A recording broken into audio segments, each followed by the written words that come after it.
एक एरोप्लेन अचानक से एटीसी के रडार से गायब हो गया।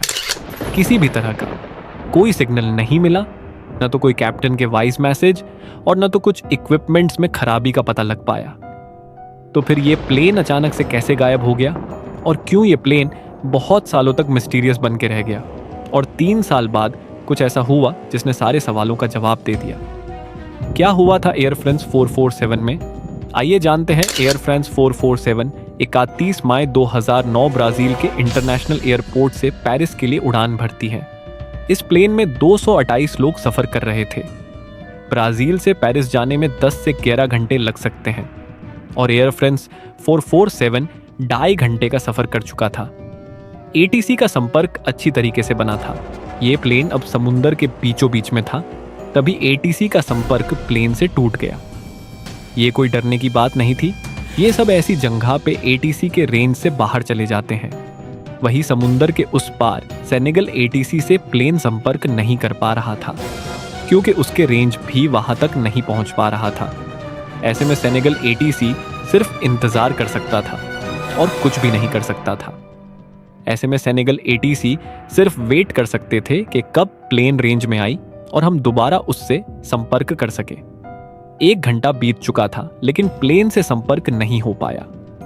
प्लेन की लास्ट लोकेशन को ट्रैक करके फाइटर्स प्लेन को उस जगह पे भेज दिया गया। सुबह होते होते प्लेन के कई सारे टुकड़े मिलना शुरू हो गए। ये प्लेन कैसे क्रैश हुआ और क्या हुआ था, ये किसी को भी पता नहीं था। ये प्लेन एक मिस्टीरियस बन के रह गया था। प्लेन पे बैठे हुए लोग के रिलेटिव्स को यह पता ही नहीं चला कि आखिर हुआ क्या, आखिर प्लेन अचानक कैसे क्रैश हो गया। इसको पता लगाने के लिए 2 टीम्स को सिलेक्ट किया गया। पहला ब्लैक बॉक्स को ढूंढने के लिए और दूसरा डेथ बॉडी को रिकवर करने के लिए। रोजाना डेथ बॉडीज को ढूंढ के उसके घर तक भेजा जा रहा था कि उनके घर वाले अंतिम संस्कार कर सके और कुछ लोगों को उनके साथी की डेड बॉडीज भी ना मिल सकी। 15 दिन बाद 228 में से 50 लोगों की ही डेड बॉडीज रिकवर हो पाई। बाकी बची हुई डेथ बॉडीज और प्लेन का ब्लैक बॉक्स पानी की गहराई में समा गया और उस गहराई तक इन्वेस्टिगेशन की टीम भी नहीं पहुंच पा रही थी। ब्लैक बॉक्स को खोजने के लिए बहुत सबमरीन चलाई गई। हर रोज समुंदर में छानबीन करने के बाद भी ब्लैक बॉक्स का पता नहीं लग पाया और 12 महीने बीत जाने पर भी कुछ पता नहीं लगता। 7000 स्क्वायर किलोमीटर नीचे छानबीन होने के बाद कुछ भी हाथ नहीं लगता है। घटना के 3 साल बाद 3 अप्रैल 2011 को एक प्राइवेट टीम WHOI के इस टीम ने सभी के दिलों में फिर से उम्मीदें जगा दी। इसने अपने टेक्नोलॉजी के बदौलत 25 दिन के अंदर ही ब्लैक बॉक्स को खोज निकाला। फ्लाइट डाटा रिकॉर्डर और कॉकपिट वॉइस रिकॉर्डर दोनों को 3 साल बाद पानी से निकाल लिया। ब्लैक बॉक्स मिलने के बाद अब समय आ गया था इस मिस्टीरियस को पता लगाने का। ब्लैक बॉक्स से जो चीजें सामने आई उसने सभी को हैरान कर दिया। आइए जानते हैं क्या हुआ था। एयर फ्रांस 447 के साथ इस प्लेन में 124 पुरुष थे, 82 महिलाएं और 8 बच्चे थे। इस प्लेन में 2 की जगह 3 पायलट रखे गए हैं और ये प्लेन 7:30 बजे पेरिस के लिए टेक ऑफ करता है। रात के 2:08 पे जब सभी लोग आराम कर रहे थे, तभी कैप्टन को अजीब सी आवाजें सुनाई देती हैं, जैसे कि प्लेन के ऊपर कंटिन्यूअसली कुछ गिर रहा हो। समय बीतते बीतते ये आवाज और तेज होने लगती है। ये आवाज प्लेन के ऊपर बर्फ गिरने की थी। हालांकि अब तक प्लेन अच्छी स्थिति में है और बिना कोई गड़बड़ी के अच्छे से फ्लाई कर रहा है, लेकिन 2:10 पे इक्विपमेंट्स खराब होने लगते हैं, जिसके बाद कॉकपिट में अलर्ट साउंड बजने लगता है।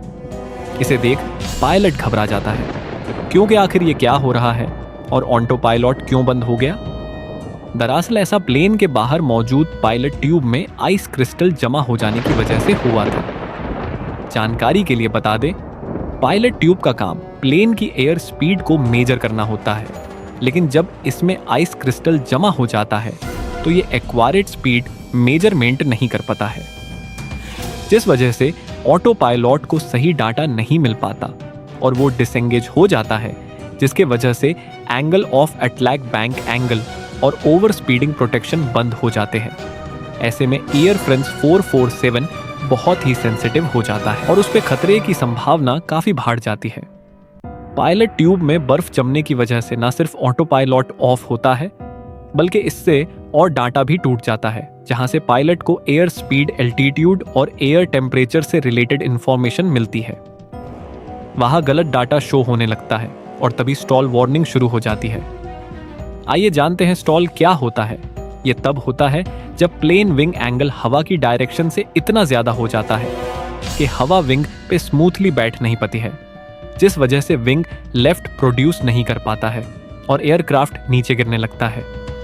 ये प्लेन लेफ्ट की तरफ रोल करने लगा। पायलट तुरंत ही प्लेन को मैनुअल कंट्रोल में ले लिया और प्लेन को सीधा करने के लिए साइड स्टिक राइट की तरफ मोड़ दिया। अब ये प्लेन कभी लेफ्ट की तरफ तो कभी राइट की तरफ रोल हो रहा था। पायलट प्लेन के रोलिंग को स्टेबल करने में लगा हुआ था। 5 मिनट तक ऐसा ही चलता रहा। इसके बाद पायलट ने बहुत बड़ी गलती कर दिया जो उन्हें नहीं करनी चाहिए थी। साइड स्टिक को पीछे की तरफ खींच लिया, जिसके कारण प्लेन का नॉइस ऊपर उड़ने लगा और प्लेन का एल्टीट्यूड तेजी से बढ़ने लगा। अब प्लेन का नॉइज बढ़ के 40 डिग्री तक पहुंच गया था। फिर पायलट को यह एहसास हुआ कि यह साइड स्टिक को पीछे खींचने की वजह से हो रहा था और इसी वजह से प्लेन में प्रॉब्लम क्रिएट हो रही थी। पर गलती का एहसास होते होते बहुत देर हो चुकी थी।